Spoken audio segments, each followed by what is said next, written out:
नमस्कार दर्शकों, आज हम रूबरू होने जा रहे हैं एक ऐसी शख्सियत से जो कि पिछले 12 साल से बीएड डिपार्टमेंट के एचओडी हैं, आदरणीय धीरज सर। और बिना स्टिक उठाए उन्होंने बच्चों के अंदर एक ऐसा माहौल बना रखा है कि बच्चे काफ़ी दूरी से ही कह देते हैं उन्हें देखे कि धीरज सर आ रहे हैं। सर, बहुत बहुत स्वागत है आपका। और सवालों की फहरिस्त हम आपका ज़्यादा वक्त नहीं लेंगे। पहला सवाल हमसे आपसे यही है, बिना स्टिक उठाए विद्यार्थियों के अंदर ऐसा कॉम्बिनेशन बना देना कि बच्चे काफ़ी दूर से छात्रों या छात्राएं अपने आप सचेत हो जाते हैं, इस कॉम्बिनेशन का सर क्या रहा? देखिए, आज तक जितने भी स्टूडेंट किसी मुकाम तक पहुँचे हैं, उन्होंने कुछ ना कुछ त्याग किया है। सफलता का एक राज होता है कड़ी मेहनत, पक्का इरादा, दूरदृष्टि और अनुशासन।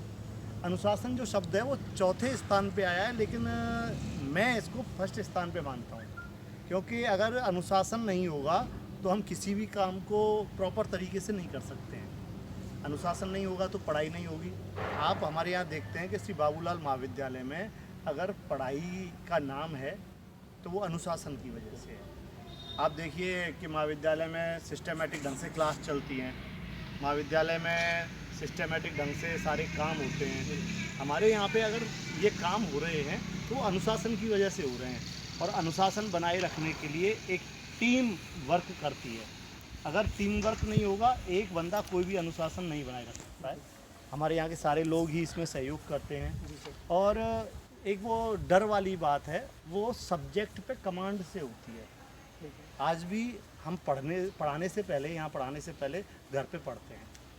अगर हम नहीं पढ़ेंगे तो जो नया आ रहा है शिक्षा में वो हमारे पास नहीं होगा, और अगर नहीं होगा तो बच्चे हमें दबा देंगे। इसलिए पढ़ के पढ़ाना पड़ता है, हमें पढ़ के आना पड़ता है। सर, मेरा कहने का मतलब ये, बच्चों पे ज़्यादा अनुशासनहीनता, एक तो अनुशासन करवा रहे हैं और एक ओवर अनुशासन बच्चों पे करवाना, बच्चों में माहौल ज़्यादा बना देना। क्योंकि वही बच्चे क्लास में फिर पढ़ते तो उनके अंदर एक ऐसा मेंटली प्रेशर नहीं बनता हुआ कि ये वही सर हैं जो हमें अनुशासनहीनता ज़्यादा करते हैं। तो क्या इस पर पढ़ाई पर इफेक्ट पड़ता होगा बच्चों के? अच्छा, एक बात या माहौल वहाँ अलग रहता है आपका? ज़्यादा अनुशासन और कम अनुशासन में मैं अंतर नहीं समझ पा रहा हूँ। अनुशासन तो अनुशासन है। अनुशासन का मतलब बिल्कुल मुंह बंद करके रहना ये नहीं है। एक मैं देख रहा था वीडियो कुमार विश्वास की, तो वो बता रहे थे कुमार विश्वास जी कि टीचर कहता है कि आपका बच्चा बहुत अच्छा है, कुछ नहीं कहता है, चुपचाप बैठा रहता है, तो वो बच्चा बड़ा ख़राब है, उस बच्चे को तो प्रॉब्लम है, वो कुछ कह ही नहीं पाता है। हमारे यहाँ अगर पूछेगा नहीं बच्चा तो बता कैसे पाएंगे। मैं अपनी क्लास में पर्सनली कोई सब्जेक्ट पढ़ाता हूँ, समझाता हूँ, और फिर उससे पूछता हूँ। आप मेरे स्टूडेंट से पूछिए कि आप एक बार पूछिए, 2 बार पूछिए, 10 बार पूछिए, जब चाहें तब पूछिए, मैं बताऊँगा। अनुशासन नहीं होगा। जब बच्चे अगर आपस में बात कर रहे होंगे किसी क्लास में, तो कैसे बताएंगे कि भाई चुप हो जाओ? वो समझ ही नहीं पाएंगे। पिन ड्रॉप साइलेंस होता है। मेरी क्लास में आप आइए, पिन ड्रॉप साइलेंस होगा। सर, लगभग 120 से 130 स्टूडेंट की स्ट्रेंथ होती है, लेकिन पिन ड्रॉप साइलेंस। सर, हमने देखा है, मतलब विद्यालय में अगर बच्चा कुछ गलती थोड़ी सी भी कर दे ना, तो टीचर ज़्यादातर मोस्टली यही बोलते हैं कि तुमको प्रतिबंधित कर दिया जाएगा। सर, क्या टीचरों के पास यही एक वो वजह बच्चे की, सर प्रतिबंधित कर दिया, क्या उससे पहले और कुछ ऐसा दायरा नहीं कि बच्चे माहौल में ऐसा डर का पैदा कर दिया जाए, ना कि प्रतिबंधित ही डायरेक्ट कर दिया जाए उसको, ऐसा माहौल? अच्छा, आप जब से देख रहे हैं कितने बच्चों को रिस्ट्रिकेट किया गया है? ऐसा तो कुछ नहीं, लेकिन ऐसा कुछ नहीं है, ठीक है। रिस्ट्रिकेट भी करते हैं, आपकी संज्ञान में नहीं है। हमने लगभग 10-15 बच्चों को रिस्ट्रिकेट भी किया है एक निश्चित समय के लिए।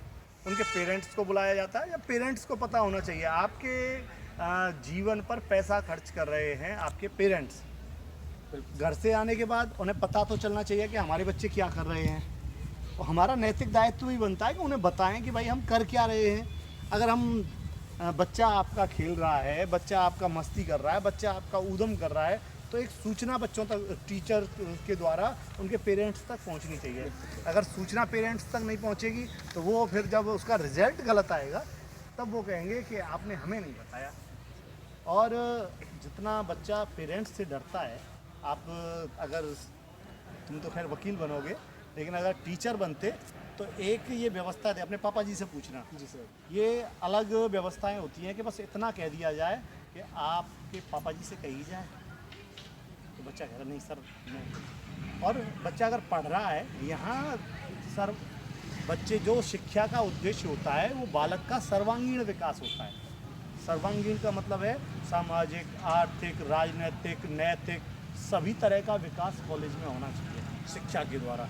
लेकिन अगर ये विकास नहीं हो रहा है तो शिक्षा का जो उद्देश्य है, शिक्षा का जो लक्ष्य है, शिक्षा का जो टारगेट है वो पूरा नहीं हो रहा है।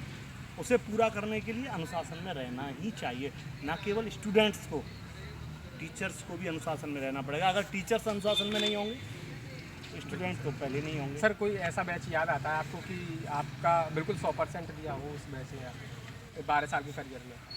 हमारे ज़्यादातर बैच बहुत अच्छे आए हैं, लेकिन अब जो बैच आ रहे हैं, जितने पिछले बैच थे उन पुराने स्टूडेंट्सों को याद करते हैं हम स्टूडेंट्स को, तो बहुत अच्छा फील होता है। बहुत अच्छी अच्छी पोस्ट पे हैं, पुलिस में भी हैं और कुछ बच्चे आरएएस में भी गए हैं, आईपीएस और आईएएस के लिए भी तैयारी कर रहे हैं। बहुत अच्छा सा लगता है।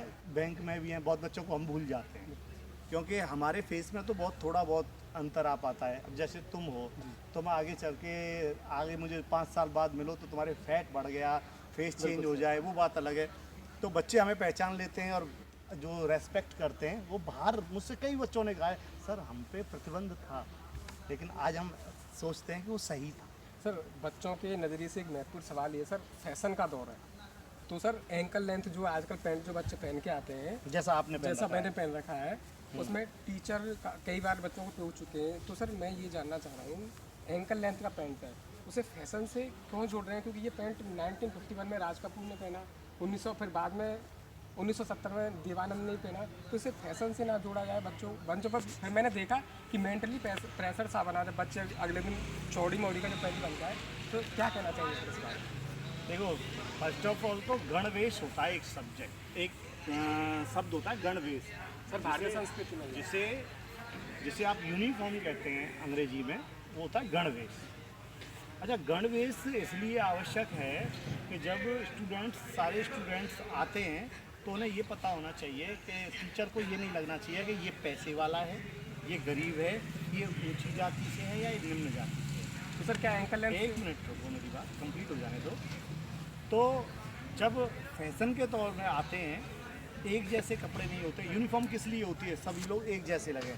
पुलिस वाला जब सिपाही खड़े हों तो वो सब ऐसे, उनको देख के पहचाना जा सकता है कि कोई पैसे वाला है कि कोई गरीब है, कोई कैसे घर का है, नहीं पहचाना जा सकता है। ऐसे ही शिक्षकों की नज़र में सब एक जैसे दिखाई पड़े, सब एक जैसे लगें।